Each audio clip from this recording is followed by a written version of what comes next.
দাস দাসী হইতে স্বাধীনতা দিতে কে এলো রে মোর বুকে। সুবহানাল্লাহ বলো। সাজিয়া জগৎ গুরু মা আমিনার ঘরেতে কে এলো রে মোর বুকে। আবার নবী কখন এসেছিলেন জগতে? কোন সময়? যেই সময় মানুষ মূর্তির পূজারী ছিল, আল্লাহর পূজারী ছিলই না, শুধুমাত্র মূর্তির পূজারী দেশে ভরা। তাদের মূর্তিদের সংখ্যা তখনকার যুগে ছিল ৩৬০টা, আর ওদেরকেই তারা খোদা বলে মান্যতা দিত, সাজদাও করত। এর জন্য বাংলা ভাষায় পরিষ্কার অক্ষরে লিখেছেন, ৩৬০টি খোদার যদি থাকত কোন ধর্ম, খোদাই খোদাই দ্বন্দ্ব লেগে বন্ধ হতো কর্ম। এক খোদার মর্ম,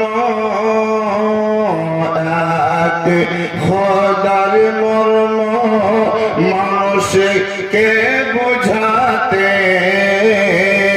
কে এলো রে মোর বুকে। সাজিয়া বিশ্বগুরু মা আমিনার ঘরেতে কে এলো রে মোর বুকে। আল্লাহুম্মা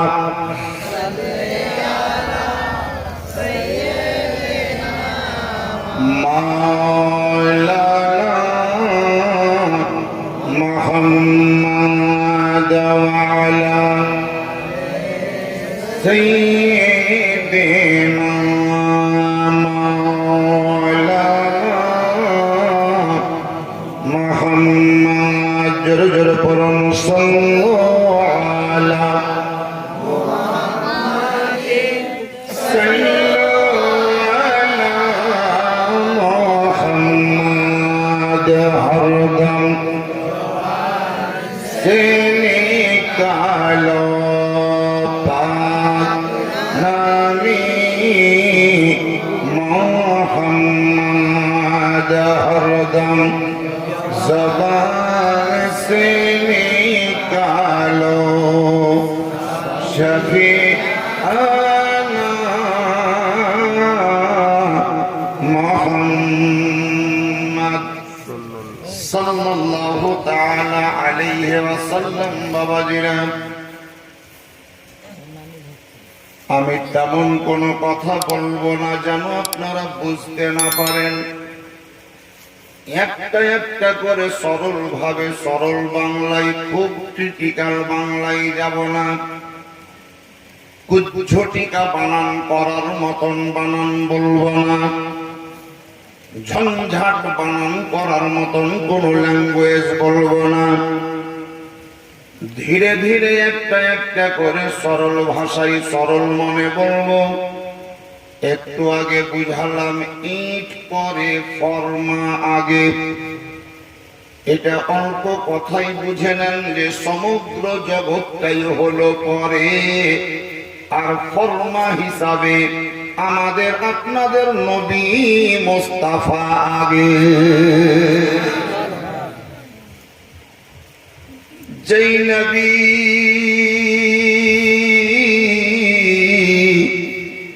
আকা মুস্তাফা সমগ্র জগৎ সৃষ্টি হওয়ার পূর্ব হতেই নবী সেই নবী যখন তিনার পিতা আব্দুল্লাহর পৃষ্ঠ দেশে ছিলেন তখনও নবী, মা আমিনার গর্ভে যখন পদার্পণ করলেন তখনও তিনি নবী। কিন্তু রব্বে কায়নাতের মহিমা দেখেন, আল্লাহর মর্জি দেখেন, মা আমিনার গর্ভে নবীর পদার্পণের টাইম 3 মাস। নবীর পিতা আব্দুল্লাহ তার ভাইদের সঙ্গে সন্দেশে গিয়েছিলেন।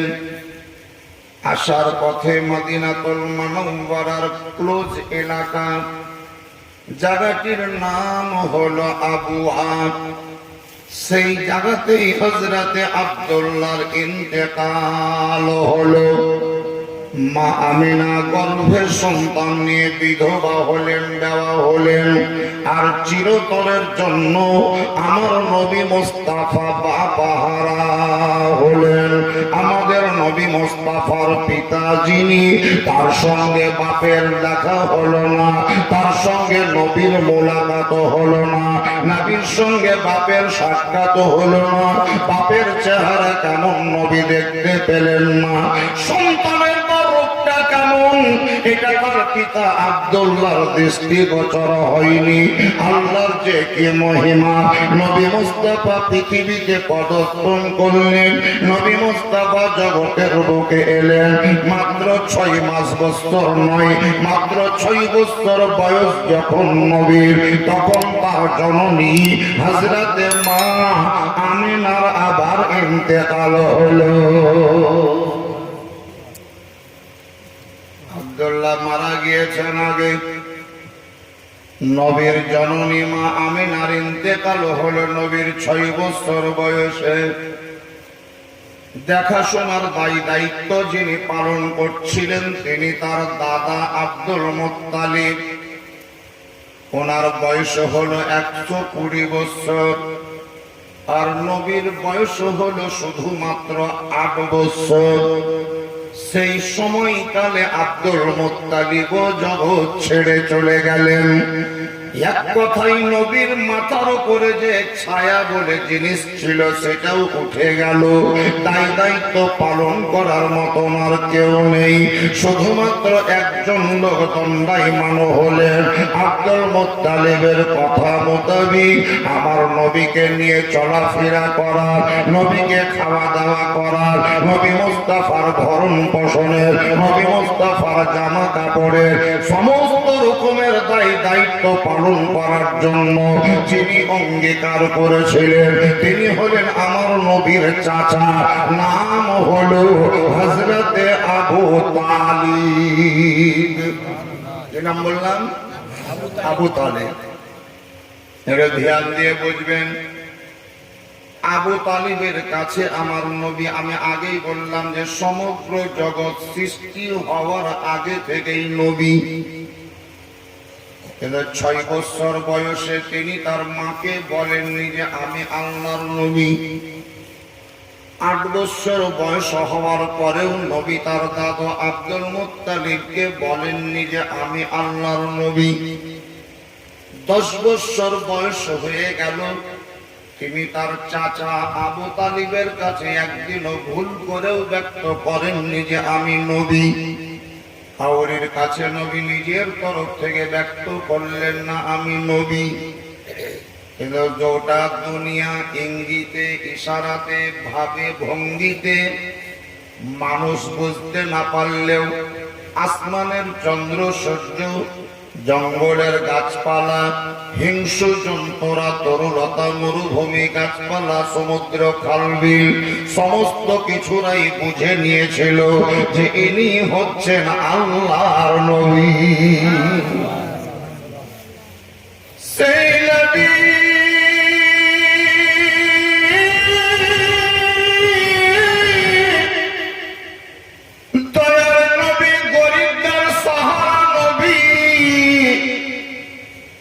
নিজের চাচা আবু তালিবের সঙ্গে যখন সন্দেশে গিয়েছিলেন, আবু তালিব বলেছিলেন ভাতিজা তোমাকে নিয়ে যাব না, আমার নবী জিজ্ঞাসা করেছিলেন, চাচা কি এমন অপরাধ করলাম আমাকে আপনি নিয়ে যেতে দ্বিধাগ্রস্ত হচ্ছেন কেন, আপত্তি করছেন কেন? চাচা আবু তালিব বলেছিলেন, বাপ আমাদের পায়ের তলা খুব শক্ত, হেঁটে হেঁটে হেঁটে হেঁটে চামড়া মুটিয়ে গেছে, পাথরে পড়লেও অসুবিধা নেই, ঢালের ওপরে পড়লেও অসুবিধা নাই, কাঁটাই করলেও কোনো আপনার ব্যাঘাত ঘটবে না। কিন্তু তোমার যেহেতু পথ চলা অভ্যাস নেই, পায়ের তলার চামড়াটা বড় তোমার নরম, বড় সফট, বড় একেবারে নরম প্রকৃতির। আর রাস্তা, যে রাস্তা দিয়ে আমরা চলবো একেবারে ফালের মতন, কাঁটার মতন বেরিয়ে থাকবে, পাথরি এলাকা। ওই পাথরি এলাকায় হাঁটতে গিয়ে যদি কোনো ছুছলা পাথরের ওপরে তোমার পা পড়ে যায়, তাহলে আমার দিল বা মন বলছে ওই পাথরের আঘাত সহ্য করতে পারবে না, পাথরে তোমার পা কেটে যাবে, রক্তের ধারা প্রবাহিত হবে, আমারও দিলে ধাক্কা লাগবে, মনের দিক থেকে কষ্ট পাবো। সেই দিন নবী মুস্তাফা বলেছিলেন, চাচা আপনাকে ঘাবড়াতে হবে না, আপনাকে টেনশন নিতে হবে না, সন্দেশ যাওয়ার পথের পাথর তো দূরের কথা, পৃথিবীর কোনো পাথরের আঘাতে আমার পায়ের তলার চামড়া কাটবে না। কি হবে তাহলে বলেন?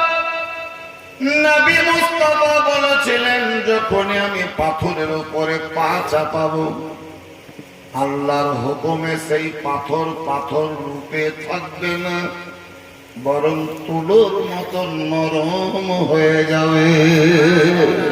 সুবহানাল্লাহ। আবু তালেব মন স্থির করলেন, ঠিক আছে চলো। এখনো গাঢ় ভাবে বুঝতে পারেননি নবীর কথাটাকে বাচ্চা ছেলের কথা। হেয় প্রতিপন্ন করলো, ইয়ার কি চলেই চলে গেল, ঠিক করে হেসে দিল। আবু তালিব সহ মক্কার কিছু লোকেরা সামদেশের দিকে যেতে লাগলো। সামদেশে ঢোকার আগেই একটু দূরে বিরাট বড় একটি বৃক্ষ ঝাপড়া কাকে বলে? শাখা পোশাখা চতুর্দিকে ছড়িয়ে, তার পাশে হলো একটি গির্জাঘর, তখনকার যুগের গির্জাঘর। আবু তালিব সহ সঙ্গে যারা গিয়েছিল তারা ওই গাছের নিচে গিয়ে বসলো। 10 বছর বয়সের নবী ওই জায়গাতে পাঁজরে আরাম করার জন্য বসে গেলেন। গির্জাঘরের যিনি সাধু, তিনি বারান্দায় বসে থাকতে না পেরে উঠে এলেন। এই কওমের নিকটে দাঁড়িয়ে জিজ্ঞাসা করছেন, আপনাদের বাড়ি কোথায় গো? আবু তালিব একজন মুরব্বী। সবাই চুপচাপ আছে, কেউ কথা বলে না, শুধুমাত্র আবু তালিব একাই কথা বলছে। ওই জায়গায় সবারই মস্তিষ্ক বলছিল, আমরা কোনো কথা বলবো না, আবু তালিব যেটা বলবে সেটাই হলো আমাদের বলা। আবু তালিব হচ্ছে আমাদের অভিভাবক, আবু তালিব হলো আমাদের দলপতি, ও আবু তালিব হলো আমাদের দলনেতা, আবু তালিব হচ্ছে আমাদের বলছে প্রতিমন্ত্রী, আবু তালিব হচ্ছেন আমাদের মাথার ছাতা। ওনার বলা মানেই হলো আমাদের সকলের বলা। এখন বাপের সামনে বেটাকে দেখবেন ভটভট করে বলছে, বেটা আবার বাপকে বলছে তুমি লোক দেখো, তুমি বুঝবা না কিছু, আমি আছি। বাপকে বলছে আর বেটা, হাই রে বেটা, বহু শাশুড়ির মুখে হাত দিয়ে আপনি লোক থাকেন তো কিছু বুঝেন না, বুঝে মানুষ। হাই রে বহু রে, তুমি কত যে বুদ্ধিমতী পাই, মার পেটের বিটি, তুমি সব বোঝা আছে। কিছু কিছু পাড়া আছে, গ্রাম আছে, দেখবেন যুবক ছেলেরা ইউনিট তৈরি করেছে,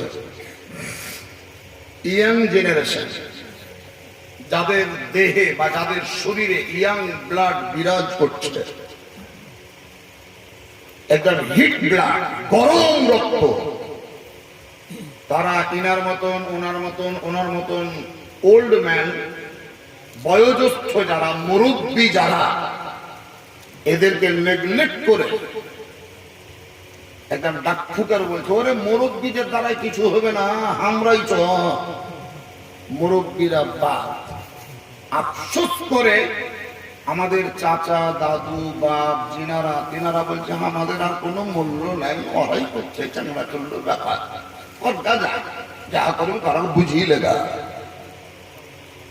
যে সমস্ত যুবক ভাইদের এই প্রকৃতির মুড যে মুরব্বীদের দ্বারাই কিছু হবে না, আমি তাদেরকে একটি মেসেজ দিব। মেসেজটা একটু নোট করবেন, হাদিসের নয়, কোরআনের নয়।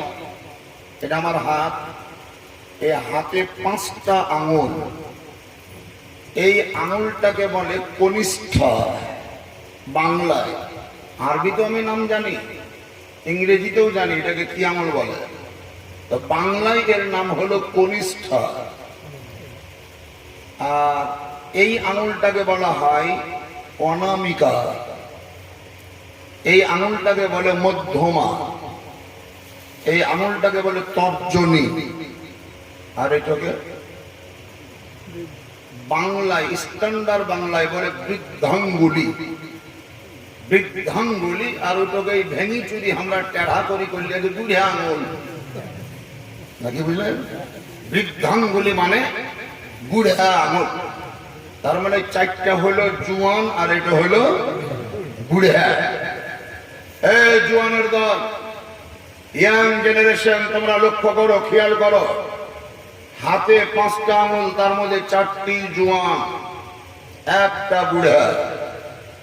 এই বুড়াকে বাদ দিয়ে 4টা আঙুল দিয়ে মুঠ বাঁধেন, এই বুড়াকে বাদ দিয়ে দেন, মুঠ বাঁধেন, কইনা লেন, পাচন লেন, লাঠি লেন, কেটা লেন, হুঁসে লেন, জালি বেললেন, যে শক্তি দিয়ে ধরেন। ট্রাই করবেন বাড়িতে বসে কত শক্তি পাচ্ছেন, কত শক্তি পাবেন। এই শক্তি যদি চারানা হয়, এর সাপোর্ট যখন নেবেন এমনি করি, বুঝতে পারলেন না? এরকম বাদ দিয়ে যদি মুঠ বাঁধেন তো শক্তি হলো চারানা, আর এর সাপোর্ট যখন নিলেবেন এর উপরে,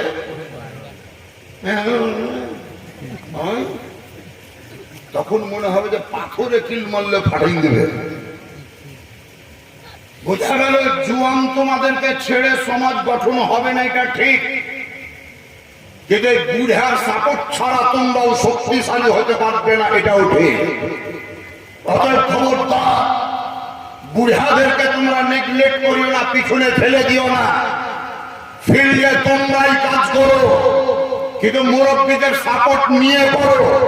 ফিল্ডে তোমরাই দৌড়াদৌড়ি করো, কিন্তু মুরব্বীদের মশওয়ারাতে করো। ফিল্ডে কর্ম তোমরাই করো, ফিল্ডিং তোমাদেরকেই করতে হবে, কিন্তু মুরব্বীদেরকে আম্পায়ার সাজাও, রেফারি সাজাও।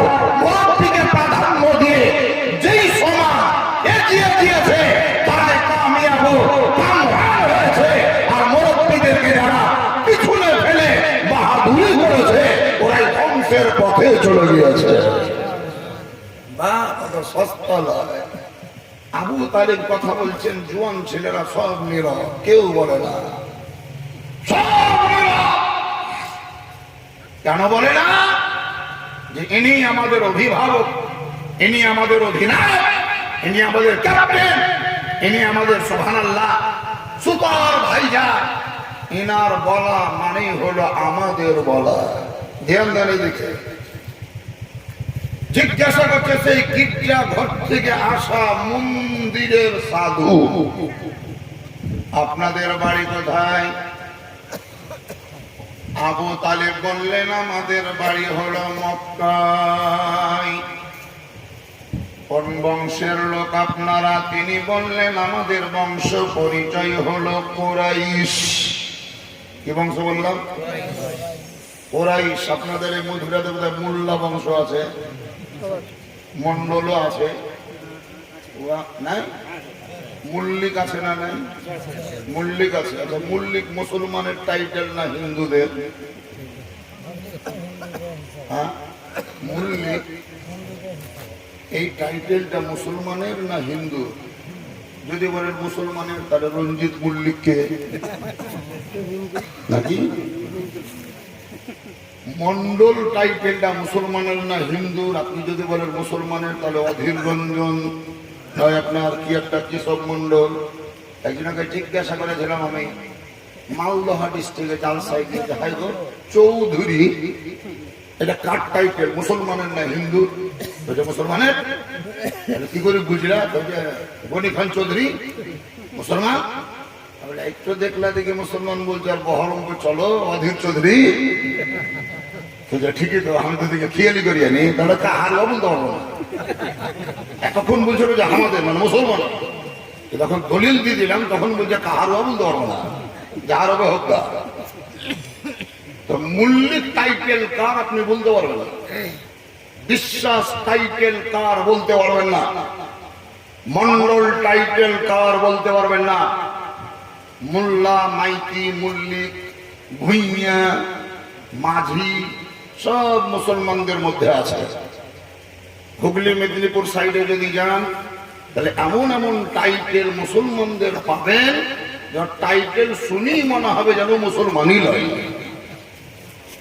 কুরাইশ একটি বংশের নাম কুরাইশ, মক্কাতুল মুকাররমায়। আবু তালিব বললেন আমাদের বংশ পরিচয় হলো কুরাইশ। গির্জা ঘর থেকে আসা সেই মন্দিরের সাধু বলছে, দাঁড়াও, যদি তোমাদের বাড়ি মক্কায় হয়, তোমরা যদি কুরাইশ বংশের লোক হও, তাহলে 3 নম্বরটা আমি বলছি শোনো, তোমার পাঁজরে বসে থাকা ছেলেটাই হলো আখেরি জামানার নবী।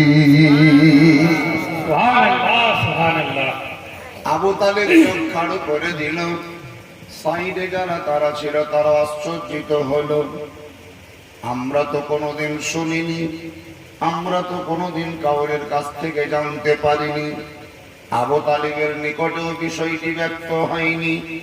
গির্জা ঘরের সাধু বলছে এই ছেলেটা নবী, শেষ জামানার নবী, এই ছেলেটার উপরেই কোরআন অবতীর্ণ হবে। ইয়ারি নুরানি চেহারা দেখার জন্য আসমানের ফেরেশতারা আসমান থেকে উকি মারবে। আবু তালিব জিজ্ঞাসা করলেন, হে সাধক, হে সন্ন্যাসী সাধু, তুমি বলো, এই ছেলেটা আমার ভাতিজা হওয়া সত্ত্বেও যতটা তুমি বলছো অতটা আমি জানি না, তুমি কি করে জানলে? সেই ভদ্রলোক বলছে যে আমি এই গির্জা ঘরে থাকি, আর ওই ঘরে একটা আমাদের ধর্মের বই আছে, ধর্মের বই আছে, সত্য কথা লুকাইতে পারবো না, সত্য কথা লুকাইতে পারবো না। সুবহানাল্লাহ বলেন। কি বলছে? কি বলছে ও? সত্য কথা লুকাইতে পারবো না। কিন্তু এখনকার সমাজ যদি দেখেন, তো সত্য কথা লুকাবার জন্য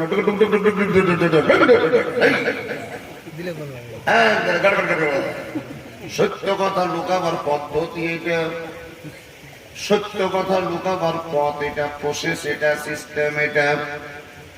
যখনই আপনি সত্য কথা লুকাবো মনে করবেন যে একটু চিল্লাই দেন, ওর কথার প্রতি কেউ খেয়ালি করবে না, ধিয়ানি দিবে না, বুঝতেও পারবে না। গির্জা ঘরের সাধু বলছে আমি সত্য কথা লুকাতে পারবো না। আমার ওই ঘরের ভিতরে যে ধর্মের বইটি আছে, ওই বইটির মধ্যে স্পষ্ট লেখা আছে, যে গাছের নিচে আপনারা বসে আছেন, এই গাছটার বর্ণনা লেখা আছে কিতাবের মধ্যে। গির্জার পার্শ্ববর্তী বৃহৎ আকার যে বৃক্ষ, এই বৃক্ষের ছায়া তলে কেউ বসবে না। তবে যদি কোনোদিন কেউ এসে বসে যায়, তাহলে বুঝে নিও তারা মক্কার অধিবাসী হবে, কুরাইশ বংশের লোক হবে। ওদের সঙ্গে একটা বাচ্চা ছেলে থাকবে, ওই বাচ্চা ছেলেটাই আল্লাহর নবী হবে। এটা লেখা আছে কিতাবে। আবু তালিবের বক্তব্য, ছেলে তো আমাদের সঙ্গে একটা নাই, 2-3টা ছেলে আছে, কিন্তু এই ছেলেটাই যে আল্লাহর নবী, এটা কি করে বুঝলে? সাধু বলছে, ভাই আবু তালিব গো, ওটাও তোমাকে চিন্তা করতে হবে না, ওটাও আমাদের বইয়ে লেখা আছে। পরের লাইনে লিখছে, যেই ছেলেটি আল্লাহর নবী হবে সেই ছেলেটি যখন রাস্তায় চলবে, দুই প্রান্তে দাঁড়িয়ে থাকা যত লম্বা লম্বা গাছ থাকবে, সমস্ত গাছপালা গুলা মাথা ঝুঁকিয়ে ঝুঁকিয়ে ওই ছেলেটিকে সাজদা করবে। তোমরা যখন ওই পথ দিয়ে আসছিলে খেয়াল করনি, লক্ষ্য করনি, ফলো করনি, তবে আমি বারান্দায় বসে বসে স্পষ্ট ভাবে দেখলাম 4-5টি সন্তান থাকার পরেও 4-5টি ছোট ছোট ছেলে তোমার সঙ্গে থাকা সত্ত্বেও এই ছেলেটি যে কোনো সময় তোমার আগে আগে হাঁটছিল, কোন সময় ডান প্রান্তে, কোন সময় বাম প্রান্তে, কোন সময় পিছন পিছন পথ চলছিল। আমি ফলো করে দেখলাম ওই বাচ্চাটি যখন যেই দিকে যাচ্ছিল, রাস্তায় থাকা গাছগুলা যেন ওই দিকে মাথা ঝুঁকিয়ে ঝুঁকিয়ে শ্রদ্ধা করছিল। জামানা দিওয়ানা অগমামিনা, তোমার লালের নাই তুলনা মাগো, তোমার লালের নাই তুলনা তুলনা, তোমার লালের না তুলনা। জোরে বলুন সুবহানাল্লাহ। মেঘে মাথায় ছায়া করে রোদ না লাগে গায়,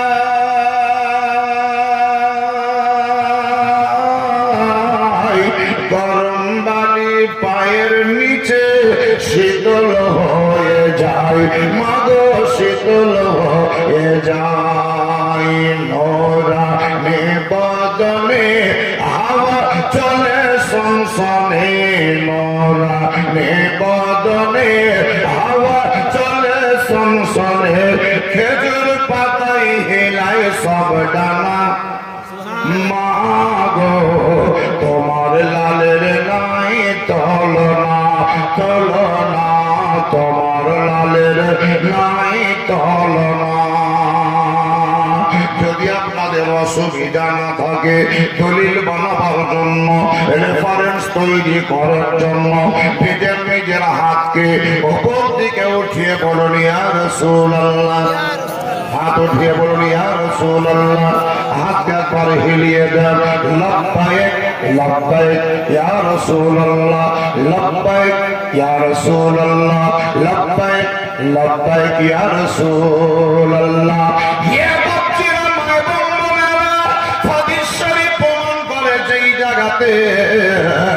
কোরআন এবং হাদিসের আলোচনা হয়, সেই জায়গায় আল্লাহর তরফ থেকে রহমতের ফেরেশতাদের আগমন ঘটে। কে কেমন ভাবে বসে আছেন, কে নিচে আছেন, কে উপরে, কে বাইরে, কে ভিতরে, কে মাথায় টুপি দিয়েছেন, কে দেননি, কে বা হাতটাকে সাফ করে বসে আছেন, কেউ গুটিয়ে বসে আছে, সমস্তটাই ভিডিও ক্যামেরা করে ফেরেশতা মণ্ডলীরা আল্লাহর কাছে নিয়ে যাবে। হাসরের প্রান্তর হবে, মহান সংকটের দিন হবে, বিচারের দিবস হবে। যদি কোনো কারণে আপনার গুনার পরিমাণ বৃদ্ধি হয়ে যায়, ওই ফেরেশতারা সেই দিন বলবে ইয়া রব্বে কায়নাত, ও আল্লাহকে কায়নাত, রব্বুল আলামিন, ইয়া ইলাহাল আলামিন, আমি একটা রেফারেন্স নিয়ে এসেছি, আমি একটা দলিল নিয়ে এসেছি, আমি একটা ডকুমেন্টস নিয়ে এসেছি। ফেরেশতাকে আল্লাহ জিজ্ঞাসা করবে, বলো কি এমন রেফারেন্স তোমার কাছে আছে, এমন কি দলিল তোমার নিকটে আছে এই লোকটার গুনাহকে কমাবা, লোকটাকে জান্নাতি বানাবা? ফেরেশতা বলবে আল্লাহ গো, বীরভূম ডিস্ট্রিক্টের মধ্যে নলহাটি থানার অন্তর্গত মধুরা বলে একটি মধুরাপুর একটি মধুরা বলে একটি গ্রাম ছিল, ওই গ্রামে একদিন জলসা হচ্ছিল, মাওলানা মুআজ্জামের বক্তব্য চলছিল। এই দেখেন তার ফটো, দেখে স্টেজের উপরে বসেছিল, জনগণের দিকে মুখ ছিল, সবুজ বা দুতিয়া রঙের জুব্বা পরেছিল, জনগণ ভক্তি সহকারে নবীর মহব্বতে জলসা শুনছিল। মাওলানা যখন আদেশ প্রদান করলো আপনারা একবার হাত উঠিয়ে হিলিয়ে দেন, তো সবাই হাত উঠিয়ে হিলিয়েছিল। এই দেখো ফেটিয়ে করে নিয়ে এসেছি, এটা দুনিয়ার লোভে নয়, জমিন লেগে পড়েনি, দুনিয়ার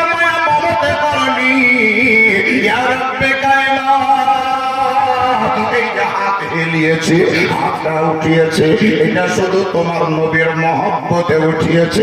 তোমার নবীর মহব্বতে হাত উঠিয়ে ইয়া রাসূলুল্লাহ বলেছে, সুবহানাল্লাহ বলেছে। আল্লাহ রাব্বে কায়নাতের দয়া হবে, আল্লাহর করুণা হবে। ফেরেশতাদেরকে বলবে, হে ফেরেশতা মণ্ডলীরা, যারা দুনিয়ার জালে ফেসে আমার নবীর মহব্বতে হাত উঠিয়ে সুবহানাল্লাহ বলতে পারে, আমি আল্লাহ ওই নবীর মহব্বতে ওদের গুনাহকে মাফ করে জান্নাতি বানাতে পারি। ধরে সুবহানাল্লাহ বলে দিন।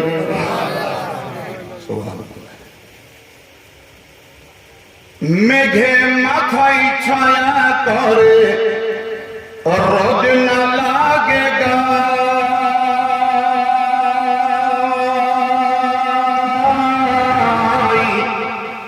গরম বালি পায়ের নিচে শীতল হয়ে যায়, মাগো শীতল হয়ে যায়।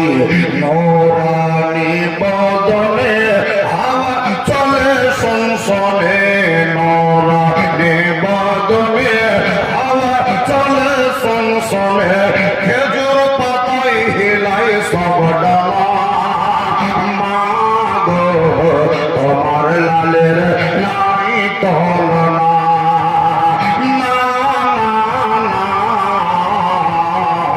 তোমার লালের নাই তুলনা, তুলনা তোমার লালের নাই তুলনা।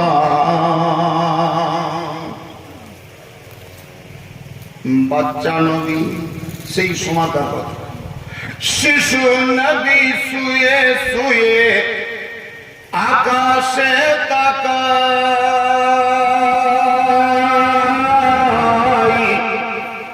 জান্নাতেরই হর গলে মন সালাম জানায়, মাগো সালাম জানায়। সুবহানাল্লাহ জোরে বলা যাবে না, আরো মহব্বতে বলে দিন ইয়া রাসূলুল্লাহ। শিশু নবী শুয়ে শুয়ে আকাশে তাকায়, জান্নাতেরই হর গলে মন সালাম জানায়, মাগো সালাম জানায়।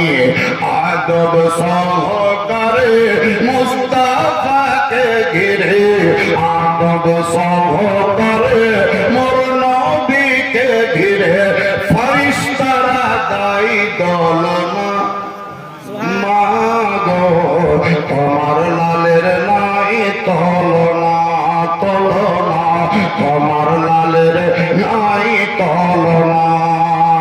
জামানা দিওয়ানা ও গো মায়ামিনা, তোমার লালের নাই তুলনা, মাগো তোমার লালের নাই তুলনা। সুবহানাল্লাহ বলে দিন। এ বাবাজি রামা এবং বলেনা, একটু ধ্যান দেন আমার কথার উপরে। এই দেখছেন একটা স্টেজ তৈরি করা, আপনাদের জন্য স্টেজ নয়, আমাদের জন্য স্টেজ তৈরি হলো। স্টেজ হলো একটা, বসে আছি আমরা একাধিক ব্যক্তি, বসে আছি আমরা কয়েকজন ব্যক্তি, কিন্তু যেই দিন হাসরের প্রান্তর হবে, মহান সংকটের দিন হবে, হাসরের প্রান্তরে দুটো স্টেজ হবে। সুবহানাল্লাহ বলুন। হাসরের প্রান্তরে দুটো স্টেজ হবে, একটা স্টেজ হবে আল্লাহর জন্য, আর একটা স্টেজ হবে আমাদের নবী মুস্তাফার জন্য। রব্বুল আলামিন বলবেন, নবী গো, হে আমার নবী,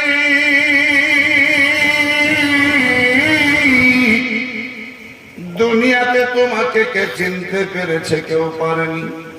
কেউ সম্মান দিয়েছে, কেউ দেয়নি। কেউ তো নূরের নবী বলেছে, কেউ তো মাটির মানুষ বলে রটে বেরিয়েছে।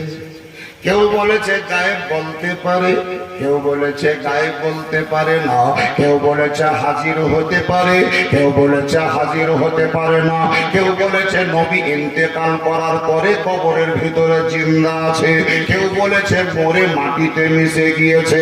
হে নবী, হে মুস্তাফা, আপনাকে কেউ শ্রদ্ধা করেছে, কেউ করেনি। কেউ তো ইয়া নবী সালাম আলাইকা বলেছে, আবার কেউ তো সম্মান করব না বলে মজলিসে বসে থেকেই গিয়েছে। কেউ তো ভক্তি সহকারে তোমার উপরে দরুদ পড়েছে, আবার কেউ তো দরুদ পড়েনি। যারা দরুদ পড়লো তারা তো তোমাকে চিনে, যারা ইয়া নবী সালাম আলাইকা বললো তারা তো তোমাকে চিনে জানে, যারা তোমাকে নূরের নবী বলে মানলো ওরা তো তোমাকে চিনে জানে, যারা তোমাকে হাজির নাজির বলে জানতো ওরা তো তোমার সম্মান সম্পর্কে জ্ঞাত, যারা তোমাকে জিন্দা নবী বলে মানতো ওরা তো তোমার শান শওকত বুঝতো বা জানতো। কিন্তু বিপরীত পন্থী যারা ছিল ওদেরকে আজকে আমি দেখাবো, ওদেরকে আজকে আমি বুঝাবো।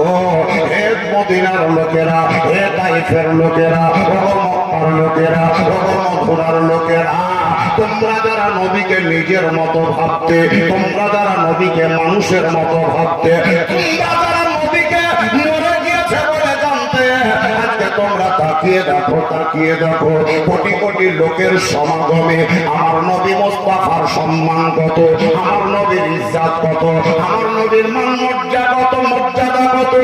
এই কারণে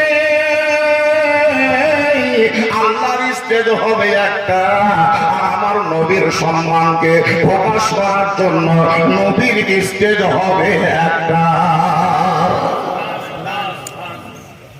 হে নবী, হে মুস্তাফা, আপনার জন্য স্টেজ বানিয়েছে, আপনি বসুন। নবী বসবেন না। দ্বিতীয়বার আল্লাহ তাআলা বলবেন, হে পয়গম্বর, আপনার জন্যই খাস করে বানিয়েছি, বসুন। নবী আমার বসবেন না। তৃতীয়বারে আল্লাহ বলবেন, নবী গো, আমি যেমন সমগ্র জগতের জন্য রব, ঠিক তেমন আপনিও সমগ্র জগতের জন্য রহমত। আমি হলাম খোদা, আপনি হলেন রসুল। আপনার জন্য স্টেজটা বানিয়েছি খাস করে বিল খুসুস, শুধুমাত্র আপনার জন্য আমি নিজেই। আপনাকে আদেশ প্রদান করছি, আপনি বসে পড়ুন, আসন গ্রহণ করুন, স্টেজে আরোহণ করুন। নবী মুস্তাফা স্টেজে উঠবেন না, আসন গ্রহণ করবেন না। লাস্ট মোমেন্টে আল্লাহ জিজ্ঞাসা করবেন, কি মনে তোমার দুঃখ আছে বলো, এমন কোন চাহিদা তোমার আছে বলো, এমন কি অভিমান তোমার আছে বলো, কিসের জন্য চেয়ারে বসো না, কিসের জন্য স্টেজে ওঠো না, কিসের জন্য আসন গ্রহণ করো না। সেই দিন আমার দয়ার নবী, সেই দিন পয়গম্বরের পয়গম্বর গরিব দরদি নবী আল্লাহর নিকটে বলবে, রব্বে কায়নাত, চারে বছরটা আমার কাছে বড় নয়, স্টেজে ওঠাটা আমার কাছে বড় নয়, আমার সম্মান লোক বুঝতে পারো এটা আমার কাছে বড় নয়। আমার কাছে সবচাইতে বড় কথা হলো আমার উম্মতের গুনাহ খাতা যতক্ষণ ক্ষমা না হবে আমি নবী স্টেজে উঠব না। স্টেজে উঠবো না। আল্লাহ রাব্বুল আলামিন বলবেন, যাও, আমি অঙ্গীকার করলাম তোমার উম্মতকে আমি ক্ষমা করতেই থাকবো, ক্ষমা করতেই থাকবো, ক্ষমা করতেই থাকবো, যতক্ষণ পর্যন্ত তোমার মুখে আমি হাসি না দেখব ততক্ষণ পর্যন্ত ক্ষমা করা বন্ধ করব না। আর আমার নবী মুস্তাফা বললেন, সমস্ত উম্মতের গুনাহ যতক্ষণ মাফ না হবে আমি নবী হাসব না। খোদা কি রাজা চাহতে हैं दो आलम, খোদা কি রাজা চাহতে हैं दो आलम, और खुदा चाहता है रजा ए मोहम्मद सल्लल्लाहु ताला अलैहि वसल्लम। আপনি চাইছেন আল্লাহকে রাজি করব, আমি চাইছি আল্লাহকে রাজি করব, চন্দ্র চাইছে আল্লাহকে রাজি করব, সূর্য চাইছে আল্লাহকে রাজি করব, বাচ্চা উজির ওজেরারা সবাই চাইছে আল্লাহকে রাজি করব, আর আল্লাহ চাইছেন আমার নবীকে কি দিয়ে মানিয়ে নেব। যেই নবী আপনাকে ভুলবেন না, আমাকে এখনো ভুলেন না, কোনোদিন ভুলেননি, সেই নবীর উম্মত হিসাবে আজকে মাহফিলে বসার সুযোগ পেয়েছেন। এর আল্লাহ তাআলার লাখ লাখ শুকরিয়া, কোটি কোটি প্রশংসা, কোটি কোটি প্রশংসা, কোটি কোটি প্রশংসা। সেই নবীর মহব্বত আপনাদের কালবে আছে। যারা আমি ব্লাড টেস্ট করি, রিপোর্টে কিন্তু আসবে না। ইসিজি যদি করি, রিপোর্টে আসবে না। এমআরআই যদি করি, সেটা আসবে না। আপনার যদি স্কিন টেস্ট করা হয়, নবীকে আপনি ভালোবাসেন, তার আপনি ডকুমেন্টস দেখাতে পারবেন না। যদি কফ চেক করা হয়, কফ চেকের রেজাল্টে আপনি নবীকে ভালোবাসেন, এর প্রমাণ দিতে পারবেন না। প্রমাণ তো আপনার অন্তরে আছে, সেটাকে ব্যক্ত করার জন্য ECG, USG, MRI, blood test, urine test, cough test কোনো টেস্টে আসবে না। আমি একটু টেস্ট করব, যার দ্বারাতে প্রমাণিত হবে আপনি আশিকে রসুল, মুহিব্বে রসুল, নবীর দিওয়ানা, পয়গম্বরের দিওয়ানা, নবীর মহব্বতে পাগল। আপনাদের সম্মুখে একটি মসজিদ দেখছেন। এই মসজিদ যখন সুবহানাল্লাহ প্রাথমিক স্তরে প্রথম বছরে এই টাইলস গুলা মসজিদে বসা বসি চলছিল, সেই বছর একবার এসেছিলাম আপনাদের এই জায়গার জালসায়। এখানেই সম্ভবত জালসাটা হয়েছিল। আমাদের সুজাউদ্দিন, তারপর ওর চাচা আমাদের মিস্ত্রি সাহেব, আপনাদের মসজিদের ক্যাশিয়ার, লোকটা বড় হুঁশিয়ার। আগে সুবহানাল্লাহ যদিও মধুরাতেই ছিল বাড়ি, কিন্তু থুতনিতে ছিল না দাড়ি। এখন চলছে, যত গাড়ি বাহির হচ্ছে তত দাড়ি। লোকটা বড় পরহেজগার নেতা। আপনাদের মধ্যে তো সমাজসেবী মানুষ, সমাজকে তিনি সময় দিতে পারেন। তাহাদের উদ্যোগে যখন মসজিদ হয়েছে, এখন এই মসজিদে ব্যাপক না হলেও বেশ কিছু কাজ বাকি আছে। নবীর মহব্বতের প্রকাশ করেন আর আল্লাহর ঘর মসজিদের জন্য একটা লোক আজকের স্টেজে যাওয়ার জন্য অঙ্গীকার করেন। নবী আমার দুনিয়াতে এসেছেন চন্দ্র মাসের 12 তারিখ। তাই আমি বলবো, একজন ব্যক্তি নবীর মহব্বতে ওয়াদা করতে হবে, হাত করে নামটা লিখাতে হবে, মাত্র 1200টা টাকা খোদার ঘর মসজিদের জন্য দিতে হবে। একটা 1200 টাকার দাতা একজন। যদি নগদ পারেন কোনো ব্যাপার নেই, হার্ড ক্যাশ। যদি নগদ না পারেন তাহলে ডিউ বা বাকি নিয়ে আসেন এখানে দেন। কি নাম আপনার? বদিউজ্জামান শেখ। খুব ভালো নাম, দারুণ নাম। আপনি কোথায় রান্না সালে ছিলেন নাকি? বদিউজ্জামান ভাই? হ্যাঁ, বদিউজ্জামান, খুব ভালো নাম, দারুণ নাম, সুন্দর নাম বদিউজ্জামান শেখ। উনি 500 টাকা নগদ দিয়ে দিলেন, ওপেনিং করলেন, স্টার্টিং করলেন, শুরুয়াত করলেন। দেখো মাশাআল্লাহ, সুবহানাল্লাহ। আল্লাহ তাআলার কাছে দোয়া